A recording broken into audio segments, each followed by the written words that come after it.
Welcome to Policy Crimes, a podcast from the Publication Cooperative. I'm Tristan Markle. This is episode 2 in our series on the cost of homelessness. In our previous episode, we talked to Dr. Dennis Culhane, who launched the field of cost of homelessness studies in the U.S.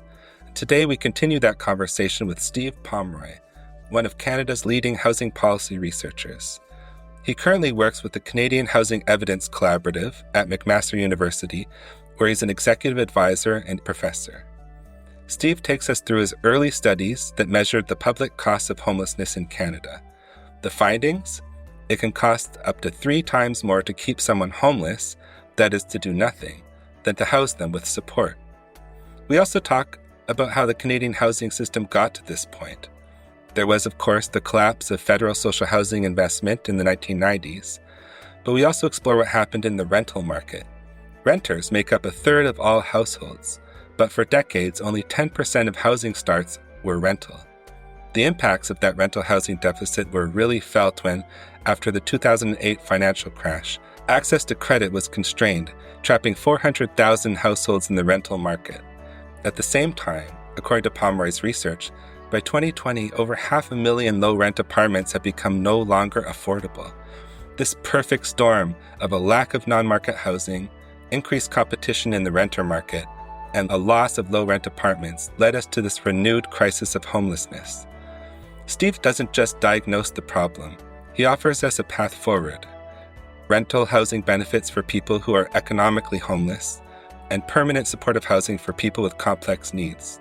And we discuss how creating awareness of the cost of homelessness can help build political will. Decision makers in all sectors impacted by homelessness, housing, health, justice, and others, can become advocates to government, and so can everyone who's impacted by the broad societal cost of homelessness, from municipalities left holding the bill to neighborhoods impacted by encampments. This is a wide-ranging discussion about how bad policy decisions got us into this mess, and how good policy can get us out of it. Here's my conversation with Steve Pomeroy.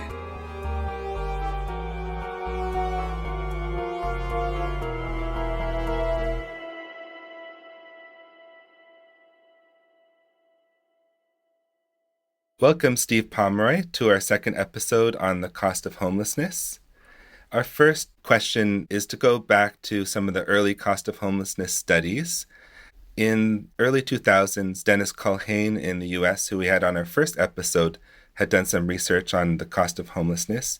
Could you talk a little bit about your early research and what inspired it?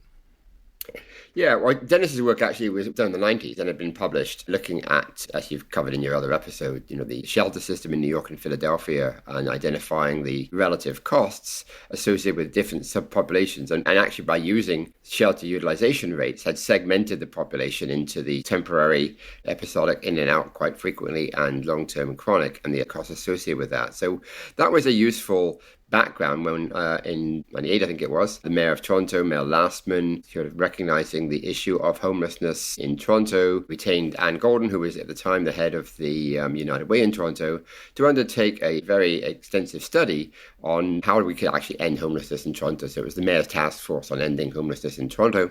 They hired a couple of very good research directors and then a series of researchers. So it was very much empirically based analysis to say, how do we understand the nature of homelessness and how do we actually respond and reduce it? I was involved in 2 of these studies that were done for the task force. And one of them was looking at the costs we're currently expending in the emergency system. And that was to some extent leaning on Dennis's work, recognizing that something like 45% of service utilization was from a very small portion, less than 10%, I think, of folks in the US system. So in the Toronto work, we tried to identify, what are the costs of different parts of the emergency system and how does that stack up against the costs to build permanent supportive housing, recognizing that folks that have a fairly high acuity and need fairly serious wraparound supports and both mental health and substance abuse treatments to enable them to remain stable in housing. And this was, of course, before Housing First had been adopted as an approach. So at that time, the notion of different approaches under Housing First of housing them in community in private rented housing hadn't actually come out yet.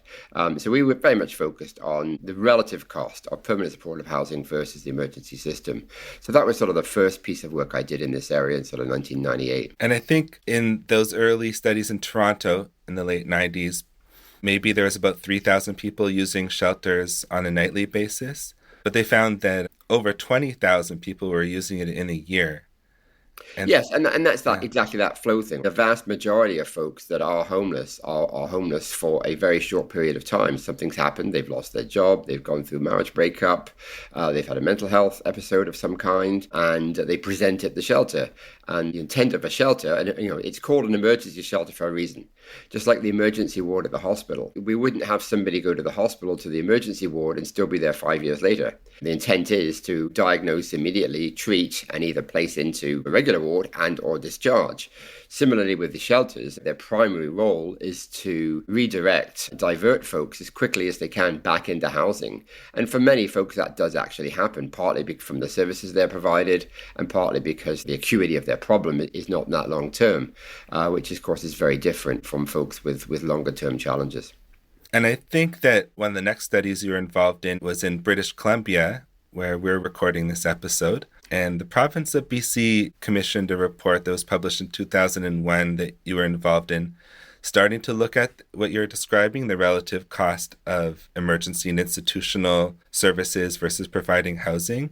And Yeah. what do you recall about that study? In that one, I think what we tried to do, and that was a couple of folks I already knew, Margaret Eberly and David Holchansky, were leading the study, and they knew I had done the work in Toronto and said, can you be part of the team to help us on this? And in Toronto, it was a sort of a static analysis of what is the cost of a service, ignoring who was actually using it. In the BC study, what we tried to do was to actually identify individuals and determine the frequency of use of different emergency services compared again to the cost of supportive housing. We did run into some challenges in terms of access to data about information of service utilization, privacy issues. The government sort of said we can't give you information of health records, of how often people are in the hospital, that kind of stuff, even though the folks that we were speaking to had agreed to have their personal information shared. So rather than use administrative data to determine how frequently they used the various emergency services, we had to rely on interviews with a sort of a cross-section of individuals who volunteered to participate in the study of how frequently they recalled they'd used different services. So it's obviously not quite as precise as administrative data would be. But it did add that extra step of trying to figure out just how frequently were they using, the community policing was picking them up off the street, how frequently they were in the emergency ward, how frequently they were in psychiatric care, and so on. So it did add that additional dimension to the work. Yeah, and it's interesting that there's different methodologies for different cost of homelessness studies over the years. In that one you just described, there's two small cohorts, some who are homeless and some who were housed, and you're relying on their memories, so it may not be perfect, but you're relying on the memories of both of them. Yes. And at the end of the study, I believe it showed that the estimate was that it cost more for the homeless group than for the housed group, nevertheless. Yes. Yeah, that's right. So then moving on to your next study that I think you published in 2005, it's called Cost of Homelessness, Analysis of Alternate Responses in 4 Canadian Cities, and that's a pretty landmark paper. Could you talk about how that came about and the methodology used for that report? In 1999, the federal government had sort of re-engaged in the housing area. They'd never really been involved in the homeless space before with the National Homeless Initiative in 1999 and created a secretariat at the time within HRSDC. And so as part of their work, they were commissioning research empirically based on evidence to see what can we learn about the cost of serving the homeless and what's the most cost-effective way to do that. And so they were aware of the previous work I had done and asked if I could basically build on that work, but also then cover a number of different cities to see what the differences were across different geographies. So it was essentially the same kind of methodology of identifying a typology of the full range of services that folks that are experiencing homelessness were actually accessing. Again, going right from street outreach to community policing to being in the shelter to being in the hospital, detox in some cases of substance abuse treatment centers, emergency wards, psychiatric wards, that kind of stuff. So we developed that typology. And then for each of those uses, collected data from a series of providers and then averaged that out across different providers delivering the same kind of service to say, what's the daily cost of community policing or being in an emergency ward or being in jail? And we collected that same data for all the cities. And then we also developed estimates of what it would cost to build and operate and what's the ongoing subsidy cost associated with providing permanent supportive housing to that population in each city, and we compared the total cost on a per day basis of accessing a range of services to the cost of being in supportive housing. And sort of the ratio came out to around about just over 3-1. It costs 3 times as much to do nothing and be serving those folks in the emergency system than it would have done had we actually built a permanent supportive housing and were funding it on an ongoing basis. And that finding was pretty consistent. I mean, the absolute cost changed from Vancouver, Toronto, Montreal, and Halifax, but the ratio was very, very consistent. That's a remarkable finding. 3-1, 3 times more cost for people to remain homeless. Yeah. And just to understand the methodology, is it fair to say that what you're looking at is, say on a per day basis, what is the cost for someone to be homeless versus for them to be housed? Essentially, yes. I mean, yeah. What's the cost to the public system of having an emergency system and reactive emergency system versus a proactive, supportive housing system? It didn't actually track individuals to see how frequently they were using it, and that was, it was a very static analysis comparing service cost to service cost, not utilization costs. Yes. And so just to be clear on that, if one was doing a different study that was a longitudinal study following, say, a cohort of individuals, and then you enroll them into some housing program, right, you might get different results because not everyone who's enrolled in that housing program will respond perfectly or remain housed. So you might not see the savings. But this would tell you if we were able to house everyone in Canada, if we were able to, it would cost 1/3 as much. Is that fair? In theory, yes. I sort of, pure math, what the relative cost would be. The difference there, of course, is that the services that they're no longer using, if they're not going to the emergency ward, if they're not going into the psychiatric hospital, or they're not going into jail, that particular service cost, there's a certain fixed cost that's still there. It's not a real saving, but it means that there is more space in the jail, in the detox center, in the hospital for other folks who were not homeless. So it's a sort of a service utilization saving, if you will, in that if we think there are increasing requirements for those services and we're going to have to build another jail or another hospital or another detox center, just like we do in utilities management, energy companies will give us incentives to reduce the amount of energy we consume, and they're willing to pay us to do that because it defers the time at which they have to build another major capital plant to generate energy in that case, or in our case, to build another hospital, to build another detox center, etc. So it's a long-term system saving in not having to expand the capacity of a system as much as you have to do because we're serving a lot of folks who we could better serve in another way. That could be a benefit of the methodology of that study because you're just looking at the cost per day or per year of the emergency system versus being housed. In a way, you're capturing what the long-term saving could be if everybody was housed. So, well, for example, it's not really a saving, right? And that's the key point. Is that it's not like all of a sudden we got all this extra money that we're not spending, because the cost of running the hospital per day is the cost of running the hospital per day. It's who's using it that changes.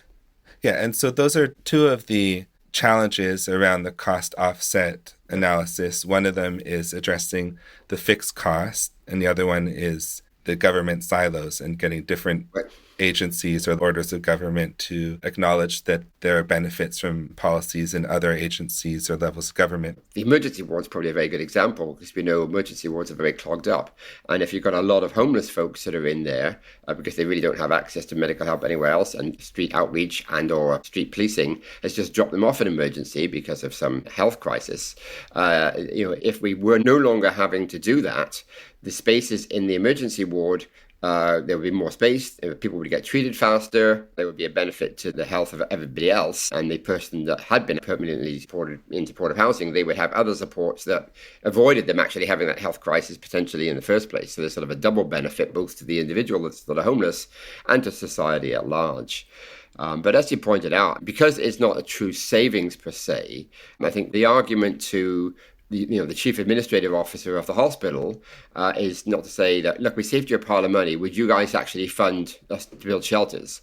Even though actually in Dunhouse, the recent example in Toronto, the hospital did actually contribute to doing that because it recognized there's a benefit. But for the most part, The finance directors and the CEOs of hospitals are not that generous, and because they have big costs to cover themselves. But I think these studies nonetheless can be important as an advocacy tool, because those folks then recognizing you're actually having a positive benefit on their ability to deliver service to other people, and they will become an advocate to government. So instead of just the homeless advocates arguing to government you should be funding more supportive housing, you've got the chief of police, you've got the chief medical officer, credible voices from across the service system become allies in making the argument to government as to why they should invest more into this area. You did mention that you were thinking of updating your previous cost of homelessness study. Folks at Reaching Home had, no pun intended, reached out to me a couple of years ago to say, Steve, would you be interested in updating this? So we had a number of discussions about a revised scope of work, slightly improved methodology. So that's sort of been going back and forth. There have been a few bureaucratic headaches, and the study has not yet been funded, although I understand they're now putting out an RFP to actually get somebody, potentially me, potentially somebody else, to actually update that 2005 work. And why do you think that they're interested in doing that at this moment? They're trying to provide evidence to government as policymakers to say, look, there's strong evidence here that there are cost efficiencies, there are potential cost savings, there are long-term benefits, all the things you've just talked about, if we were to actually expand our funding in this area. And so like any department, they're trying to make their case to finance, to cabinet, the housing minister, that governments, when they're trying to make a decision, because there's only so much money around, how governments can spend it, they're trying to build the case of why there should be a greater level of investment in this area. And that's just part of the evidence they're trying to provide. Certainly when I did it in 2005, the minister at the time, Joe Fontana, would walk around conferences and workshops waving my studies saying, Pomeroy says this is cheaper, why aren't we doing this? Of course, the government then fell and things didn't happen, but that's politics for you. Oh, I was going to ask, well, why didn't they do it? And the answer is that there are pendulum swings in government. Yes. Yep, absolutely. Yeah. I mean, in fairness, the Harper government, which wasn't renowned for empirically based policy development, was the government that funded the at-home Chez Soir study. So to give credit where credit's due, I suppose the critics would say, well, yes, they just funded another study. They didn't actually do anything with it, which is true. But, sometimes it takes a while for these things to actually, come into play, and somebody else can build on that. Some people say that cost of homelessness analysis is more attractive to conservative governments, and it was the Bush administration in the U.S. that was influenced by Dennis Culhane's work to start the chronic homelessness program. Absolutely. Different ideological perspectives see things through different eyes and take a different approach to things. And certainly a more conservative government, which has an eye on deficit reduction and cost savings and efficiencies, the arguments of cost savings and efficiencies are going to appeal much more than the moral argument or the rights argument that there's a moral obligation for government to do this because there's a right to housing and we shouldn't have homelessness in a country as rich as ours. That doesn't necessarily always appeal. Having said that, I can remember back in the late 90s, early 2000s, doing briefings at the Finance Committee of Parliament and in the pre-budget hearings. And when we talked about these kind of issues, when you talked about affordable housing and housing affordability, which wasn't a crisis back then, they sort of eyes glazed over and say, well, so what if people are paying more than 30% of their income for housing? My kids pay 30% of their income for their mortgage. It didn't resonate. When you talked about homelessness and people dying on the streets, people living on the streets, people living in absolute homelessness, even the most right-wing conservatives were very sympathetic and concerned about that particular issue. So I think it's not to say they were heartless. I think they did know and recognize that it was a serious issue. But at the end of the day, when it comes to allocating budgets, we didn't get the increase in budget that perhaps the research suggested was necessary. Yes, all that is certainly part of what has compelled us to work on this investigation. If the cost of homelessness is so high economically and the costs are also so high morally and socially, there really does seem to be something of a consensus. So the question of why we haven't made as much progress as Finland or as we could weighs on me. In terms of that more recent update to the cost of homelessness study, what would you do that's new or different? Well, in the initial discussions, the suggestion was that acknowledging that the 2006 study ignored how much people utilized each service. So we said a second piece of it would be to, again, identify the relative cost in each service, jails, hospitals, prisons, shelters, but also try to figure out how frequently people were using them. So kind of in the same vein that Malcolm Gladwell did in his piece in the New Yorker back in the early 2000s, Million Dollar Murray, where they were able to track one individual and identify the costs associated with him sort of floating through the emergency system over a year. That's the kind of thing we want to be able to do, identify a cohort of individuals and ideally a range. So some of lower acuity to higher acuity, because the Dennis works had also showed it was the more chronic users that were consuming the vast majority of the services. So you can't say that we will get these savings if anybody is homeless. If someone has a very low level of acuity, they're able to be rehoused quite quickly and need a minimum amount of services, then the cost obviously going to be a lot less than someone who is a high consumer of services. So you want to be able to distinguish and segment that group. So you want a cohort of users from low to high acuity, and you want to be able to track over at least a year, and ideally using administrative data and get access to administrative records of how frequently they are using different services, which, with things like the by names list, we now have a better capacity to do those types of things, and then use that to better quantify the so-called savings that we would get comparing across the number of times they were using different services over a year. Well, that would be really interesting to see those numbers in Canada right now. Yeah, Dennis Culhane's study was quite focused on the chronic homeless group and found that pretty intensive services to support them would not cost more than the status quo emergency services. But I don't know that we've seen as detailed studies on people who have more moderate needs or low needs, because we're spending less on them already, but then the policy remedy would be cheaper too. So it'd be interesting to see the efficiencies for each of those groups.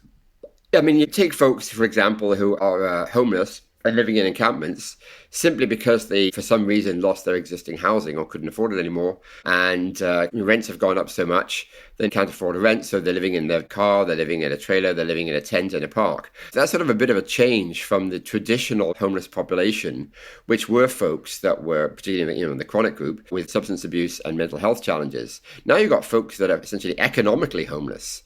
Them living in the park, they're not consuming as many services, they're displacing the use of the park from the local residents and their kids, which is a political issue. But the relative cost savings of housing them wouldn't be as great as it would for someone who is utilizing a lot of services. That said, the personal cost is pretty high, because once folks become homeless, then you fall in that spiral of decline. Your health gets worse because you're living outside, particularly in cold temperatures. You're not eating well. Your kids are not doing well. There are much bigger, longer-term societal costs as a result of that, but they're not immediately the same costs as you would have with a more chronic population. Yeah, and that would be great to try to capture quantitatively, if not qualitatively, through that research. Since we have you here, and we're very lucky to do so, I want to talk a little bit about the economic history of housing and how it led to homelessness in Canada. You've told some pretty useful narratives about the last 50 years in Canada. Could you tell us a little bit about the housing market and why there's been fewer non-market housing, and also what happened with the rental housing market over the past couple of generations to lead us to this point? Right. So, I think, one has to think of housing as a system. Those three elements, the non-market system, the market system within the market, the ownership market, and the rental market. And they all interact and they reverberate. So, for example, a third of Canadians, more or less, are renters, 33%. And that's been, give or take 3 or 4%, consistent for the last 20, 30 years. Meanwhile, from 1995 roughly to 2015, 1/10, 10% of all housing starts were for purpose-built rental housing. So, over time, we've got a lot of renters, a third of our households, but we're not building enough rental housing to keep up with that level of rental demand. That then puts pressure on, if there's a lack of supply of rental housing, puts upward pressure on rents. Rents go up. The folks at the bottom end of the rental market can't afford the renting, and they end up being homeless. So there's this economic drive that causes homelessness at the bottom end of the market. So what happened there, we didn't see massive increases in renter affordability problems over that 20 years. There were some increases, but not massive, as you would expect with that mismatch of 10% and 33%, mainly because another part of the housing system was working really well, and that was the access to home ownership. We'd had home ownership rates in this country 62, 63% for 25 years, from the 1960s through to the mid-1990s. And between 1996 and 2006 censuses, the home ownership rate went from 63% to over 68%. That's a very massive increase in the number of households who are owners in a 10-year shift in our system. Essentially amounts to around about 800,000 households over that decade were able to transition from renting into owning. When 80,000 people leave the rental, households, not people, leave the rental market, that creates 80,000 vacancies. It's the same thing as building 80,000 units a year on top of the 20,000 we were actually building. So the fact that we were only building 10%, or total rental starts were only 10% of all starts, was massively offset by the creation of vacancies in the rental market, which took pressure off the rental market. It was essentially a pressure release valve that allowed that to happen. If we go forward then to the early 2010s, just after the global financial crisis, and because the global financial crisis was characterized by a collapse of mortgage markets and very poor lending, particularly in the US and the UK, and there was awareness about that, we saw a whole shift in government and the Bank of Canada and Department of Finance, concerns about the impact of the housing system on the economy and the risk of large-scale financial failure because of failures in the housing market. So they said, we need to batten down the hatches. Even though Canada had survived the global financial crisis much better than other countries because we have a better regulated banking system and we have much better underwriting of mortgages, nonetheless, there was a policy shift to be even more prudent. And so macro-prudential policy, which essentially is the kind of policies we apply to access to credit. And we saw in the mortgage market, I think there were something like 15 or 16 different new mechanisms were brought in between about 2010 and 2014. The most prominent of which that people will be familiar with are the stress tests on qualifying for a mortgage, but also larger down payment requirements, higher credit score requirements, a whole bunch of other things, all of which had the effect of constraining access to credit, making it a lot harder for young households to access home ownership. So alongside already rising home prices, which were creating a constraint on access to home ownership as well, you had this policy-driven constraint on accessing home ownership, so that had the rate stayed at 69%, instead of dropping back down to 66.5%, which it did because of these constraints by 2021, that's 400,000 households, renter households, that could have become owners had the rate stayed high.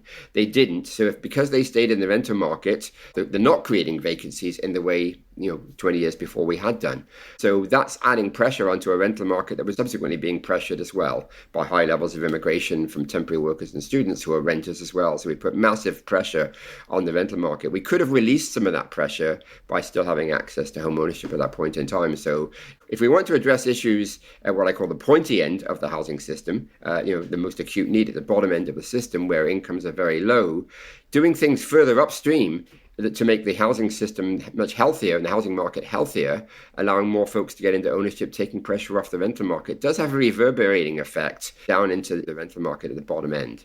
At the same time as those market things were happening, there were some folks like David Holchansky, Michael Shapcott, Tim Richter from the Alliance to End Homelessness, who basically described the state of homelessness as an inadvertent outcome of bad policy by governments. And most particularly, they associate the rising levels of affordability challenges and homelessness with the curtailment and termination of federal funding of social housing, which was the last budget of the Mulroney government in 1993, effective at the end of 1993. So from 94 on, we stopped building social housing, which would have included supportive housing as well as part of that.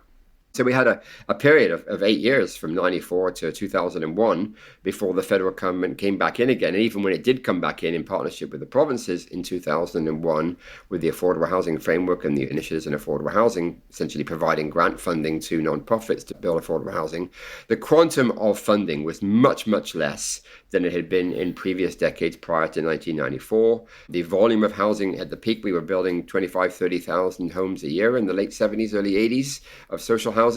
Under the investments in affordable housing, we never built more than 5,000 in any 1 year. So less than 20% of what we had previously been building before. So we were going backwards in terms of our ability to help low-income folks.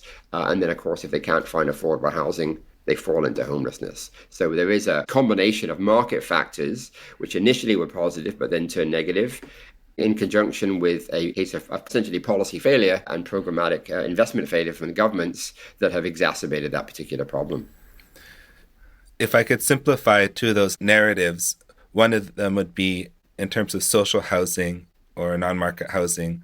We had been building 20 to 30,000 units a year, and then in the 90s it went down to zero and then up to only 5,000. So over those decades, there's a real deficit of social housing being built compared to the need. And then that interesting story, very interesting for me, that you told around the rental housing, there was only 10% of new housing being rental, even though a third of households were renter households.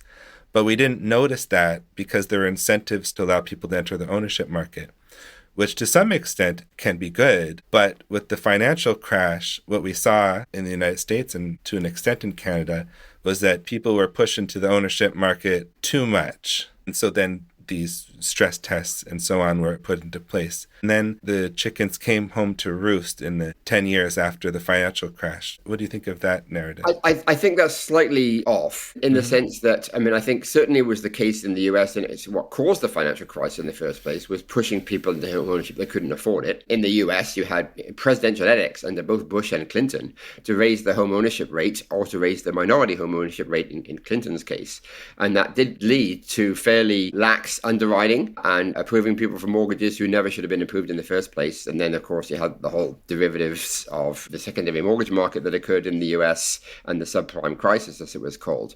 So you're correct if that narrative was described in the US. In the Canadian context, we didn't have a policy-driven process to push people into home ownership. People wanted to get into home ownership, and those that were reasonably well qualified were able to do so, not because of government policy, but because the market allowed them to, government, indirectly, I suppose, government policy, interest rates with the Bank of Canada, so somewhat arm's length from government. So it was really the declining interest rates, but also improving incomes. So it wasn't so much forcing people into home ownership, it was our market, and to some extent policies that supported the market, enabled access rather than push people over there. So I think that's the difference between the way you described it and the way I would describe it. You're sort of suggesting it was a negative thing. I'm suggesting it was a positive thing because it took pressure off the rental market. So it was good that those folks actually got into home ownership.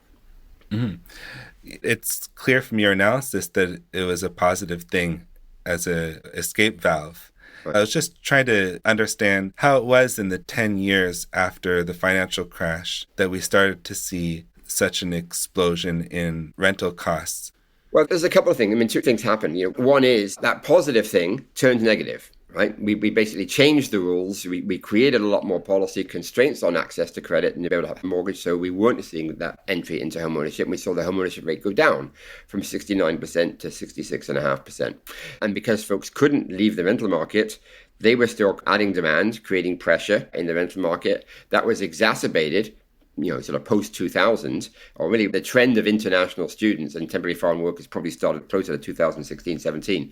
Temporary workers and students are all renters, and we brought in a lot of them. So the combination of 400,000 households who wanted to become owners that didn't, and 900,000 temporary immigrants that, because they're temporary, are renters, that put massive pressure on the rental market. It allowed rents to go up. The double-digit year-to-year increases in the existing rents, partly associated with rent regulations in different provinces that allow vacancy decontrol. In a vacant unit, you can set the rent to whatever the market will bear. Because there was strong demand, the market could bear a lot, and we saw big rent increases. The consequence of those big rent increases is that some of the lower rent units that folks had been living in a rent-controlled unit for maybe 10 years, and the rent had gone up, depending which province you're in, outside of Nova Scotia and Alberta, because your rent had been constrained by a rent guideline. When that person leaves and the unit can jump up, those units were then lost to, in some research I've done, we call naturally occurring affordable housing. It wasn't built under a government program deliberately to be affordable. It was just affordable because it was a bit older, a bit tired, and the rents were lower. Below average market rents. But that was a very important resource to folks who needed reasonably affordable rental housing. And without the pressures there until 2015, that stuff remained relatively affordable. And then as soon as the pressure came into the rental market, rents had gone up double digits from year to year. So if you had a tenant that had been there for 10 years, this kind of contributed to what's been described as fairly nefarious activities by landlords to deliberately try to get rid of old tenants. I don't think that's necessarily been the case for all landlords, but there were certainly certainly some that probably did that. But even those that didn't even force the tenants to leave, the tenants just happened to leave because they moved to a different job or they moved to a different city or they got married or went and bought a house. It did create an opportunity for the owners of those assets to significantly increase the rents, which absolutely eroded the number of low rent units that we have outside of publicly assisted ones. So, research I looked at was looking at census data, the number of units that were renting below $750 a month, which is a pretty low rent, but it's the kind of rent you need if you have a job and working at minimum wage. $15 an hour, give or take, gives you $30,000 a year, 30% of your income, that's $750, which is why we use that number. And so if we look at the number of rental units in Canada that were renting below $750 in 2011 compared to 2021, there were 550,000 fewer units renting at that low level. So not only were we not building hardly any social housing, we were losing a massive amount of existing low rent rental housing. And if you look at the ratio, the number of new units we built in that decade under various federal and provincial programs compared to the number that we lost 12 units for every one that we added. So the massive erosion of the availability of low rent units, which of course has contributed to the challenges low income folks have in finding a place they can afford to live. And when they can't find anywhere, they're living in a tent. So you saw something like 500,000 naturally occurring affordable housing units lost over that time frame? Yeah, 550,000. Right? Yeah. 550,000. And then also you're talking about competition in the renter market for people who are no longer able to access ownership. So it's about 500,000 people are now competing in the rental market, and 500,000 low rent units are gone. That's even before thinking about immigration. So yes. Are those kind of the three big factors you've been thinking about? Yep. Increased demand, lack of development of social housing, and the erosion of the existing affordable stock all conspire together as almost a perfect storm, if you will. Yeah, I was going to ask, which of those do you think is dominant? But it just seems like a perfect storm, doesn't it? Yes, it's a coincidence of all of them working together negatively. Mm-hmm. Yeah. Mm-hmm. You mentioned rent guidelines, and some developers have said historically that if you remove rent control, whether it's between or during tenancies, that they'll build more rental buildings. Was that true? Basically the argument that the industry generally brings out when governments, because of the rent pressure we've seen in the last few years, you've had a lot of tenant organizations and advocates argue that government needs to basically restrict rent increases and bring in more regulation, at which point the industry says, if you bring in regulation, we won't make any money under controlled rents. That will be a disincentive for us to build. There'll be much less rental construction, and the long-term consequence of that lack of supply will be upward pressure on the rents in the remaining rental sector, and things will get much worse. So don't regulate us, has always been the argument. And certainly they made the arguments back in the 1990s in Ontario when we hadn't really been building much rental housing. We had this low level of production, and the industry came to government and said, look, if you deregulate to make it easier for us to make some money, not extortionate amounts of money, but make a profit and have a good business, we will build a lot more rental housing. So there was a very significant legislative change in Ontario, ironically called the Tenant Protection Act, which was actually not really the Tenant Protection Act, it was the Help the Developers Act, but that was just a bad naming. And that's when vacancy decontrol was introduced in Ontario. Until that point in time, a rental unit, whether it was a change of hands or stayed in the same tenancy, was still subject to the 2% or whatever the rent guideline was, which was roughly the rate of inflation historically for many, many years. They got rid of that particular mechanism. And on the basis that if you deregulate us, we'll build lots of housing. Well, if we look at the housing starts in Ontario, after that changed in 1998, we don't see any increase in rental housing starts, purpose-built rental housing starts, for 20 years. It wasn't until sort of after 2015-16 that we started to see an increase in rental starts. And that really came about because by that point in time, under deregulation, rents had gone up quite a lot.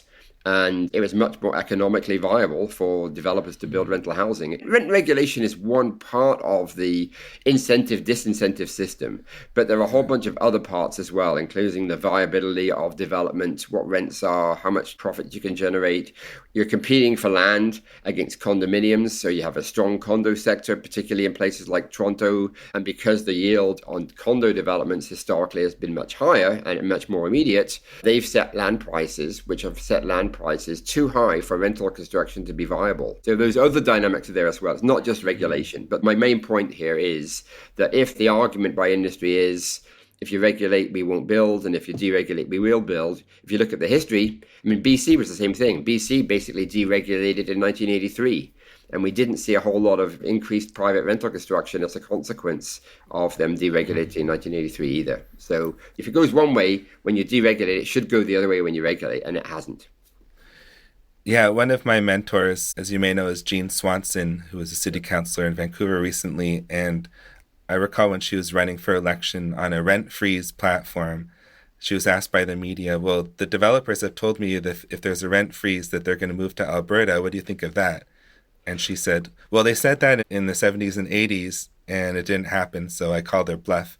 And sure enough, as you mentioned, now for the first time since 2015, we're seeing rental construction in British Columbia and across the country, even though there was a rent freeze, actually. They picked it up provincially during the pandemic, and that didn't seem to completely stop rental housing. In fact, we've seen an increase. You've spoken to this a little bit, and it may seem technical, but the increase of purpose-built rental housing as a proportion of new development is significant across the country. So could you just say again why you think that is happening right now? Because it's now the majority of development in Vancouver, for example. Yes, I mean, it's a remarkable turnaround, to be quite honest. 10% represented over that 20 years from the mid-90s to 2015. Less than 20,000 new purpose-built rental units a year. The last couple of years, we've been 81, 82,000. So we've quadrupled the volume of new purpose-built rental construction. I think that has come about in part because multifamily land, developers will look at the land and say, okay, I'm going to build a 100-unit apartment building here. Shall I build rentals? Shall I build condo? Everybody that wants to own a house would love to have a bungalow with a white fence and a dog in the yard, the idyllic single-family dwelling. In expensive cities, that's just not possible. And so you tend to see in the more expensive cities that the condominium product becomes the kind of thing people buy to get on the ownership ladder. And because you have a strong condo market, that then works against the rental market. Now, of course, what we've seen in the last number of years particularly is the emergence of investor buyers. So those condo units are not actually being bought from people that want somewhere to own themselves. They're being bought by people who are investing. So it has actually been a second source of rental supply. But I think we've seen the rental piece go up in part because investors were attracted to the condo market on the basis that we are seeing massive increase in property values. The values going up, 20% a year for a couple of years during COVID. And remember, when you're buying a condo or you're buying a house, you're only putting down 5 or 10%. So even if it costs $500,000, you only put down $50,000. If it goes up in value by $200,000, you just made 400% on your money. So it was seen as a very quick and very good investment. What we've seen in the last couple of years now is interest rates rose as the cost of construction have gone up, the cost of land's gone up. The economics of building condo have made it much more difficult to build. And we've actually seen prices stagnate and come down in some markets. And so if you're not seeing a 20% increase anymore, in fact, you're seeing a decline in the value of the asset, you've got a whole bunch of those recent investors that are now dumping their properties onto the market. And new condo construction is not happening because they don't see the value in going ahead. Or they can't get pre-sales to go ahead. So as a result of that, the multifamily developers just pivot and they start building rental instead of building condo. So the rentals kind of become the favored son of the development industry now, whereas for a while it was the black sheep of the family, so to speak. Yeah, just a couple of weeks ago, the dominant story across the media was how difficult it is for homeowners right now and the struggles that they're going through, which are real. But to start to pivot back to the struggles of people who are experiencing homelessness, which has not been talked about as much the past while, even though there is more rental construction, it's new rental construction and the rents are very high. And you've done some pretty interesting analysis of that too. Yeah, a lot of the current rhetoric, we're hearing it from the new government as well. The old government said, the primary reason for housing affordability problems is an absolute lack of supply, a chronic lack of supply. Chrystia Freeland said that in the budget in 2022. And we're seeing the new government say, we're going to double the number of units we're going to build because if we create more supply, that will basically create more affordability, even though the minister said the prices won't have to go down. In fact, he knows they have to go down, and if you double the level of construction, they actually would have to go down. But they would go down as a consequence, although it's unlikely that the industry will go ahead and build. It's very unlikely. They can actually make any money. So it's kind of an unrealistic expectation. To go back to the question, if you look at the quadrupling of rental construction, and if you look at the data on the rents of newly constructed apartment buildings versus existing ones, I got a special data run from CMHC's annual rental market survey, and we looked at what's the average rent in units built before 2020 and what's the average rent for units built after 2020. And across the country, the premium for new is around about 45 to 50%. Some markets it's a little higher. Ottawa, it's about 65 to 70%. So basically, if an existing unit rents for 1,000, a new unit would rent for 1,700. So it's a little bit lower in Alberta just because they don't have rent controls and the differential of lagged rents isn't as significant. Across the country, 45% higher. So we're seeing units coming on the market upwards of $2,000 for a one bedroom, $3,000 for a two bedroom in more expensive cities, Calgary, Ottawa, Vancouver, Toronto. That's nowhere near anything that's affordable. And now, well, some economists have argued, and certainly the CMHC Deputy Chief Economist has argued, that filtering will filter down and have a benefit because any supply is positive. To some extent, that's true, but I think what we're seeing is you have to segment the market into sort of the upper half of the market and the lower half of the market.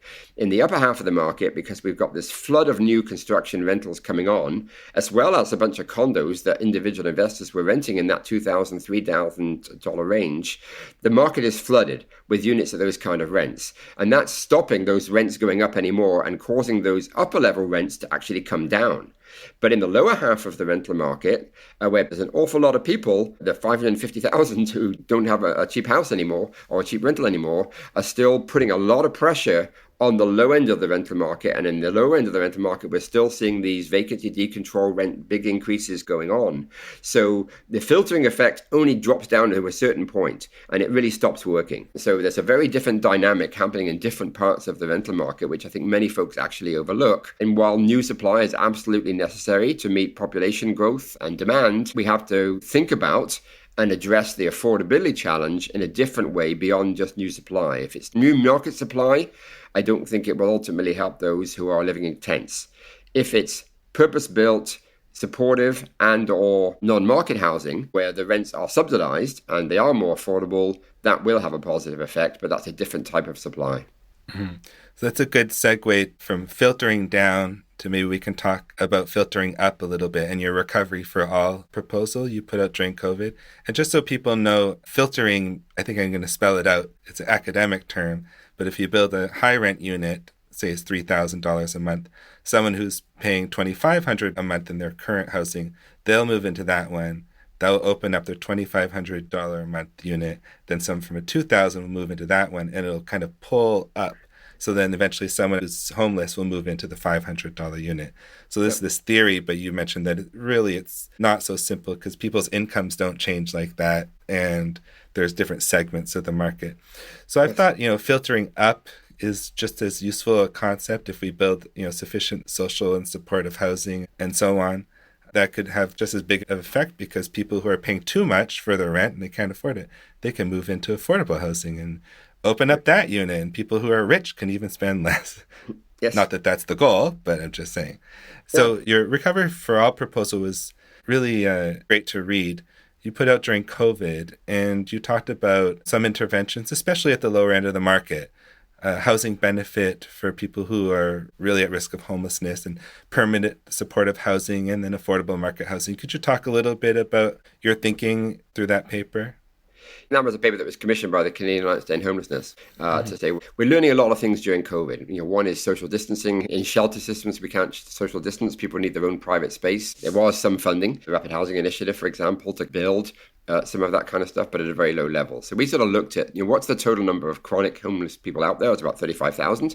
We recognize that that's not a static number. It changes over time. So let's kind of go beyond that. And we sort of identified a target of creating 55,000 permanent supportive housing spaces for those folks who were currently chronic or going to be aging into chronicity. They were going to be in the shelter system more than 6 months. And we said, over 10 years, let's try and build 5,000 units a year of that kind of stuff. What would it cost? And I think that's really important for those folks who do need housing. The housing first approach does assume that people could be housed in the existing market with existing units. And for those with low acuity that don't need very much wraparound services and supports, that's probably true.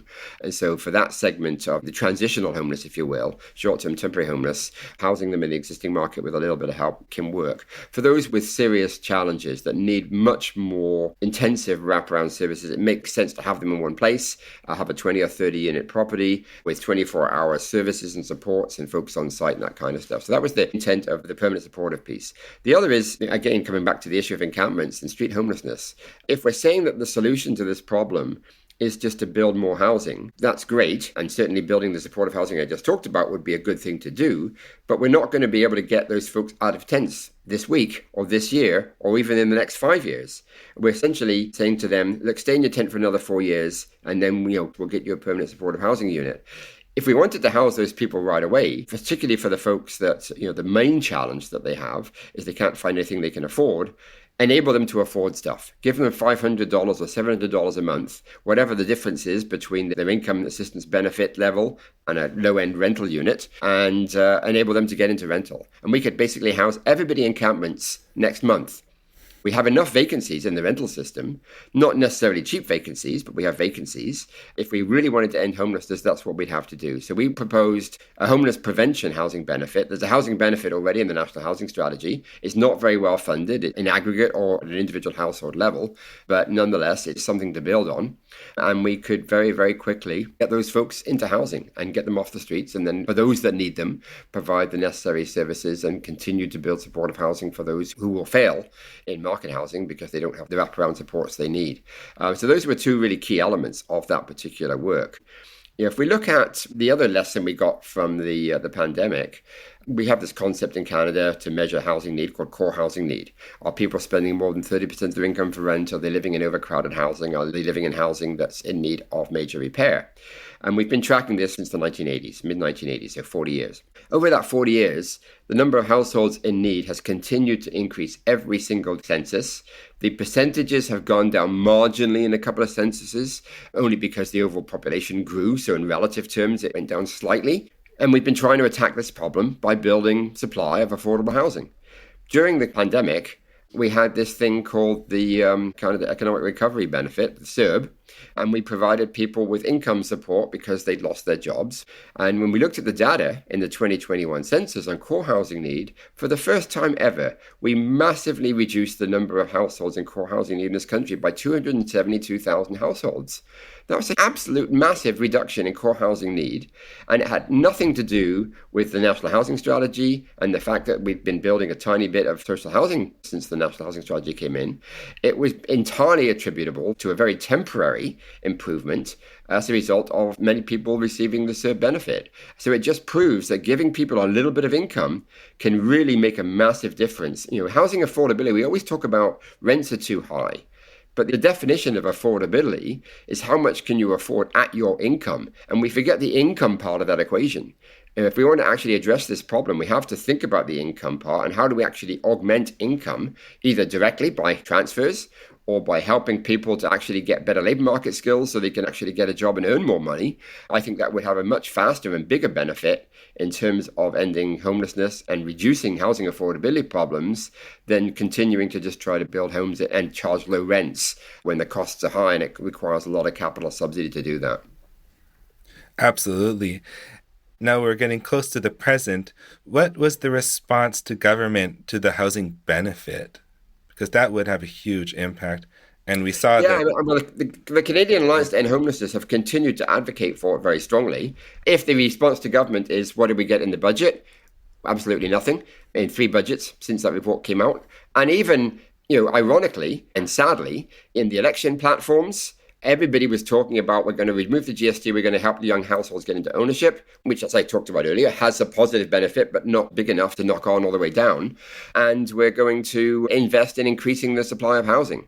In fairness, I think the NDP or the Greens may have had something in their platforms, but they were the only ones that sort of talked about expanding the housing benefit, which would have a very rapid effect. So the fact that it hasn't been picked up by the mainstream political parties, it's not part of the platform, and it's not part of the mandate. The mandate letter to the minister is basically increase housing supply. And there's no longer ministerial mandate letters, but the phrase on housing in there relates to increasing supply, as opposed to what can we actually do on the income side. So I think, as I say, it really hasn't gotten any traction with government, in part because it's not cheap. It would cost a significant amount of money to help those folks. And also then you get into this jurisdictional squabble about income assistances, provincial jurisdictions. So why should the federal government basically fund a housing benefit to fund a poorly funded provincial income assistance system? So I think the provinces are largely at fault on this one as well. Yes, that's a good place to start to wrap things up. It's hard for the different levels of government to see how, if they work together on income assistance and social housing, it could be more cost effective for them, more efficient for them if they could work together, Yep. reduce poverty, reduce homelessness. And it looks like we're not there yet, but hopefully you or with some colleagues can do some really good research and proposals around that. And do you have any last thoughts on what we need to do, what we could do to get governments to act on the fact that addressing homelessness is better than doing nothing? One area is that politicians react to public concerns and pressures. And if there is a large constituency of the public calling for this kind of thing, and in some respects, perhaps the crisis of encampments is the straw that breaks the camel's back, because there, the enlightened self-interest of a large number of voters are the families whose kids can't play in the local park because it's full of tents. If they start to get irate and push government and say, look, this has to end. You guys have to end this quickly. And we don't want just more legislation to allow the police to clear out encampments. We need to actually find a way that we don't just move encampments, but we actually end them. And these are the kind of things that we think government could do to end this. If that voice, together with the advocates in the sector, came together, maybe we might get some political traction. But at the end of the day, unless there is a loud public outrage and extensive public outrage, it's hard to move the political needle on this one. I felt that there was quite a moral panic around the encampments, and that led to some responses that were heavily relying on policing, and that was demoralizing for those of us who thought it was more complicated. But it seems to me that it's possible that the pendulum is starting to swing, given that, not surprisingly, those law and order only approaches haven't produced great results. So hopefully there's an opportunity to make some of the arguments you just made. Hope so. So thanks so much for joining us, Steve. You're welcome. It's been good fun.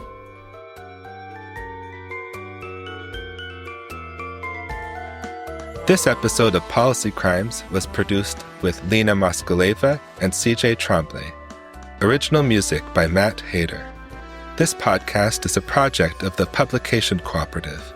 If you have thoughts, feedback, or ideas, you can email us at policycrimes@thepublication.ca. Thanks for listening. See you next time.